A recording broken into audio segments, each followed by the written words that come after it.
What's up, everyone? You're tuned in to the channel Eps episode 143. I'm your host, EEPMON, because there is none other. And today, I thought I would touch upon the topic of finding your passion and discover what you really love to do. This is a very important one to me because when I was growing up,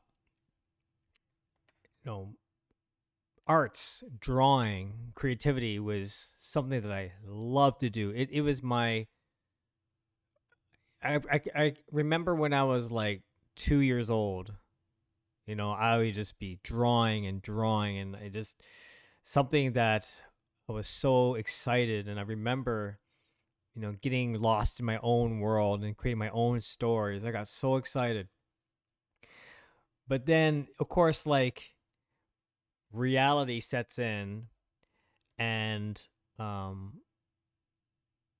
there's this notion that, oh, as an artist, you're not going to make a lot of money, or it is not a viable pursuit of a career because, you know, it's not financially sustainable, or it's just hard, right? In the eyes of the rest of society, where majority work at a corporate job, 9 to 5. They have an expectation of getting paid every second week, right? It was sort of like that corporate ladder mentality that I was surrounded with. And especially me being in a city that's primarily governmental, the definition of you made it or success would be securing a very stable government job. To each their own, and that's amazing. But for me to, it's interesting about my path of becoming a creative artist and an entrepreneur has a lot to do with the fact that,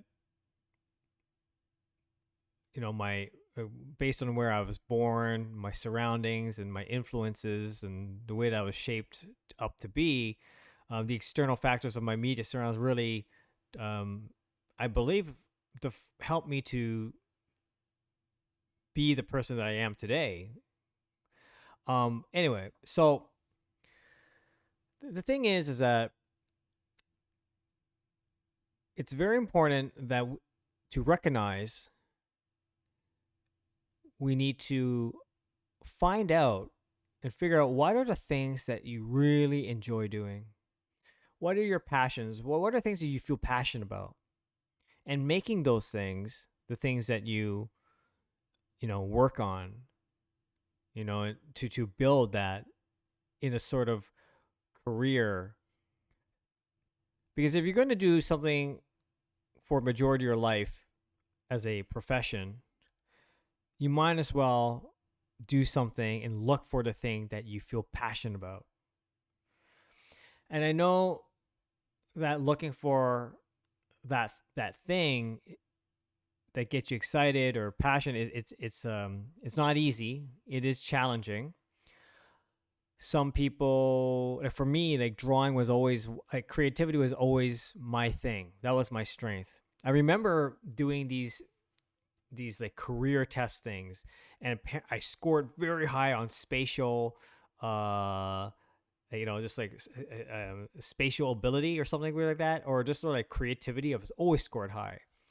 But the interesting is that I always sort of, at the time, I kind of dismissed it because this notion of, like, again, as I mentioned, that arts would not yield any sort of financial gain or success, right? It was always about that. It was always about, my definition of success growing up back in the day was like, get a university degree, get a house, get married, have children, live happily ever after. And that narrative, like, is, oh my God, like looking at this now, like I'm not married. I don't have children. Well, at least I have this place, but still, like, it's such a narrow view.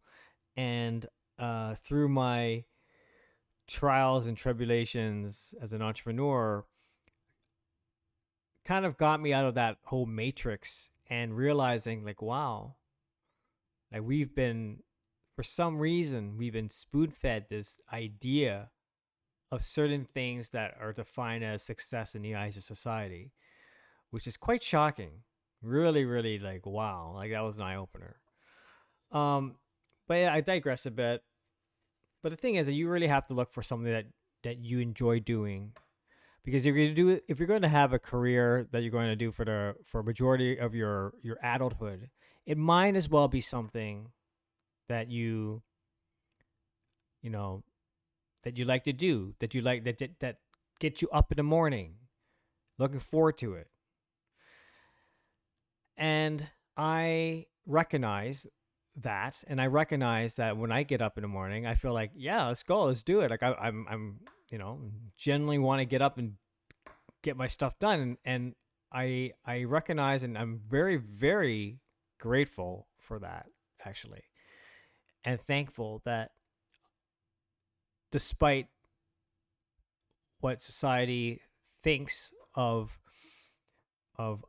us creatives or artists, I kept at it.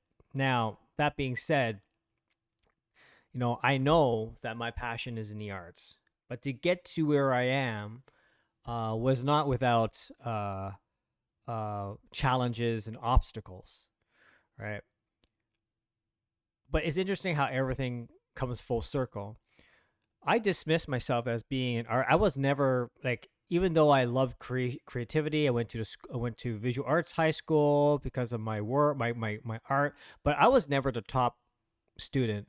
I was never like I wasn't the favorite. Like I wasn't favorited by the teachers. Like I wasn't really like I would dare say that I graduated uh the high school in the arts program, feeling less confident of my abilities, right? Because even the institutions have an expectation of what is considered good art. Okay, so you could imagine society is already hard on us. That society thinks that, oh, artists is like, it's a hobby, like, you're having fun, it's a hobby, like it's not a real job. First of all, they'll think like that, and then second of all, when you're in there, there's already another narrowed expectation of what good art is. So coming out, I wasn't really confident at all. But then what I did is, the way to get to where I am, like, was a very like it was a very winding process, right? Um, I also like technology, so even though I didn't really score high in the arts, I decided to look. Hey, I am interested in technology, so why don't I just go to college and learn about computers and coding, even though I knew dilly squat about like computer programming, but somehow I got accepted. Um, but I'm grateful for that, because even though I didn't foresee myself working in a cubicle coding away at a software company or something.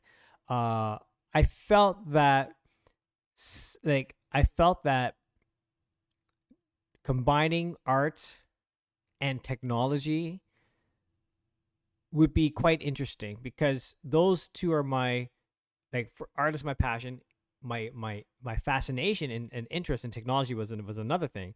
So if I were to somehow combine those two things together, somehow, I did not know how, I don't know what it was, but I just went for it. But if I could do something, that would be great, right? That would be great. um but again, it's a winding process, right? I went to computer science. I learned how to code, learn about software engineering, and I would say that having that, being educated at that realm, like arts, we artists, like, right? We're supposed to think very high level, abstract, free, very creative, express ourselves from what we feel at the time, a representation, or a manifestation of our spirit, our soul, of or the turmoil or whatever's going on, right? It's very, very like abstract. Whereas computer science, right, it really trained my mind to think things rationally, objectively.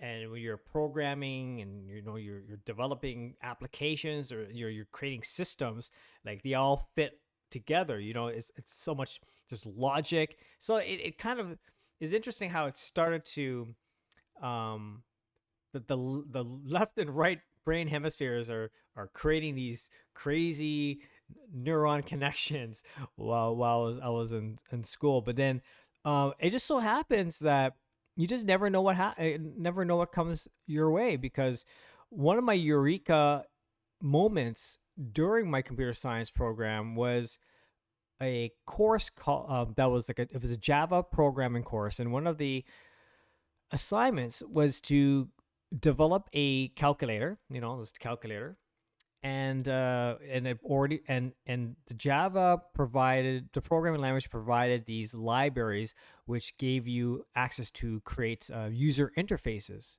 So I think they call it the Java Swing components. I guess you look that up. I don't know. This could be like a deprecated stuff, like this old news, but Java Swing components was what we were using, and in code we would actually like create the UI of the calculator with the with the LED sign, like a virtual LED, and then the buttons, and you press it and you make these calculations. And by doing that, I was like, it kind of was like, this is so cool, because I'm using coding with logic, and then showing it and showing the user interface done purely in code, combining, just let me restart again. Basically, you're creating a UI and you're creating logic behind the button presses and calculations purely through code. So I thought that was really interesting, because then in some ways it's almost like a video game that I'm developing, right? These are all event-driven button presses, triggers an event, calls a function, does a calculation, returns a result. And for those who are more on the computer science side of things, I learned about object-oriented programming, the model view controller, and how the system works together in that process. So it really, like, I was like, wow, that's cool. So that's really interesting how these things are being communicated. And when you think of object-oriented programming, like, remember I told you that I scored really high on spatial ability. So when I'm thinking about developing systems and programs, I'm also thinking very object-oriented, abstractly, but object-oriented in how these programs are fitted together. So what was initially my passion for the arts, very passionate about creating in the art world, and my interest and fascination with technology coming together, created another layer, another higher threshold, which combined my two interests to become a new passion. Let's just say a new area, a new arena, a new level of passion, that seemed to fit very well with my interest in both art and tech. So, but like I said, it's a winding. It wasn't like I'm going to be an artist and do it and go for that right away, and this is what I want to do. But it was really the way to get to where I am was about self-discovery. It was about figuring it out, going through the process, learning as I go. The fact that I wasn't the star artist at the school, I'm actually quite grateful that was the case, because again, every experience, when you are looking for your passion, when you're looking for what you like to do, you will grow, you will learn about yourself as you move along that trajectory. You got to try things out. You can see what works, what doesn't, and through those again trials, you will start to, I like to think, develop an almost like a storyboard or a visual board of the things that seem to work, that doesn't work, and perhaps you could like say, how can I combine these together and then maybe do something interesting. So that it's a way finding process, folks, right? There are those who find passion right away and they go and then off they go. But I like to think most of it is the latter, where it's again it's an adventure. You have to um, it's the discovery of your passion it's a self discovery one. It's a self it's like a pilgrimage. You have to go and do your due diligence and explore and find a thing and realize what it is that you like to do. I think I went off of a big rant. I hope you are following through. Again, I could talk about all like I could go even deeper than this, but I don't want to go too deep in my conversation in regards to looking for your passion. But the takeaway is that passion is something that you might have something you're interested in when you're growing up, and follow through with it, right? And I guess the challenge is how would you take the things that when you discover the things that you're interested in, how can you apply it to a real world scenario, right? Because I could draw, I could create stories, and I drew on my paper when I was young, and I would create these fantastical characters, and but then fortunately or unfortunately, like we get older, we become adults, and then we have to contribute to the world economy, and about jobs and sustain a living. Like, how do you combine what you're interested in with that realm? If you can combine those two realms together, your passion and what the industry wants or maybe needs, or something that you discover something new that you can provide to society, then you have a recipe for success. Yeah, that's how I feel. And don't feel that. And I mean, what I mean is like, try many things, explore your options, diversify your portfolio, meaning diversify your reach to different areas of industry that you have never have thought of or have considered. So if you do find something you're interested in, and you're working on, and then you are fortunate to be working on what you need, like your passion on a project, but also think about the 180. Remember I talked about the 180, the I call it the opposite opportunity, or the opportunity opposite 180, or something like that. It's like you look at the other side of the spectrum, it is usually where the opportunity lies. So for me as a digital artist, as a creator, for example, I'm actually quite fascinated and interested in engaging as many things as I can, like like industries that I would never have considered. Yet, my art and my creativity has provided me access to those places, to those realms, right? Whether it be in video games, or in the comic book industry, or the fashion industry, or even public policy, cultural diplomacy, minister led trade missions and delegations, academia, crypto, Web3, blockchain. Like, I think that's the, for me, I like to think that's kind of like the holy grail and what I really want to do, right? Because art should not be limited to a specific scope. I personally believe that the true power of art is the ability to access many dimensions. Art is multidimensional. It has no bounds, it has no bias, and I as a person, you know, uh, how do I say? Hold on a second. Let me think. Let me just think this right. Yeah, I guess what the limiting thing is like me as a person, and what and hearing all these external all these externals, saying what is considered right or wrong, etc. Like, is the only limiting factor. If art is truly the freedom of exploration of all forms without biases, then I must also align with that narrative and message.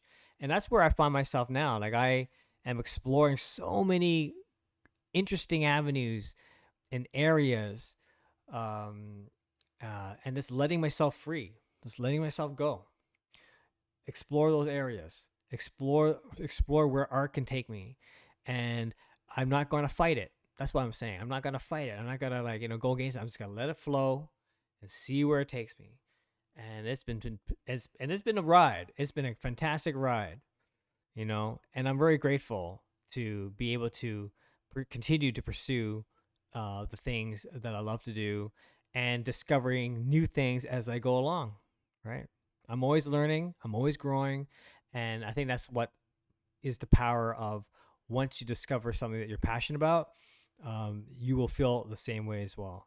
But it takes time, it takes perseverance, and it takes yeah, it just you just need to really find the thing that you like to do, and see how you could diversify into other realms based on that.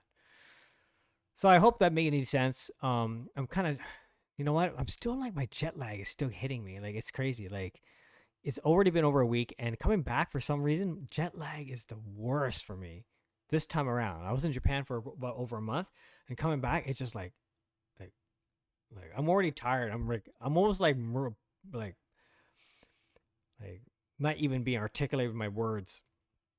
But anywho, I thought that'd be interesting to talk a bit about that. If you are interested in having one, like, I think I want to do something where I can have more on one discussion about certain topics. And if you are if you want, yeah, perhaps we could. I think I should maybe do some sort of sessions, one-on-one sessions, half an hour, 1 hour, and just talk about certain topics, about arts, creative entrepreneurship, looking for your one's passion, that kind of thing.